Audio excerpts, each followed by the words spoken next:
దినం సందర్భంగా మంత్రి ఆనం రామనారాయణ రెడ్డి నెల్లూరు జిల్లా ఆత్మకూరులోని శ్రీ అన్నపూర్ణ సమేత విశ్వేశ్వర స్వామి ఆలయం కాశీనాయన ఆశ్రమ శివాలయాల్లో ప్రత్యేక పూజల్లో పాల్గొని భక్తులతో మమేకమయ్యారు. అనంతరం పాత్రికేయుల సమావేశంలో మంత్రి మాట్లాడారు. రాష్ట్రంలోని అన్ని ప్రముఖ శివాలయాల్లో ప్రశాంత వాతావరణంలో దర్శనాలు కొనసాగుతున్నాయని చేపట్టామని మంత్రి ఆనం తెలిపారు. ఇక గత ప్రభుత్వంలో వేలల్లో వచ్చే భక్తుల సంఖ్య తమ ప్రభుత్వ హయాంలో ఆలయాల పట్ల తమ ప్రభుత్వం చూపుతున్న నిబద్ధత, ప్రత్యేక ఏర్పాట్లతో లక్షలాదిగా భక్తులు తరలి వస్తున్నారన్నారు.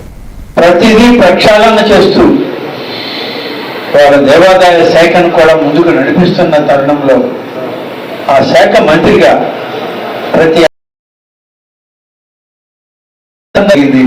ఈ ఒక్కరోజే దాదాపు 10 శైవ క్షేత్రాలని ఈ జిల్లాలో ఈ నియోజకవర్గంలో గంటలకి 45,000 రావడం జరిగింది. ఇది సగం రోజు వరకు ఇది ఇంకా ఎక్కువ అవుతుంది. ఈ మహాశివరాత్రి కార్యక్రమాలన్నీ సాయంత్రం 5 నుంచి ప్రారంభమవుతాయి, తెల్లవారుజాము వరకు నడుస్తాయి. కాబట్టి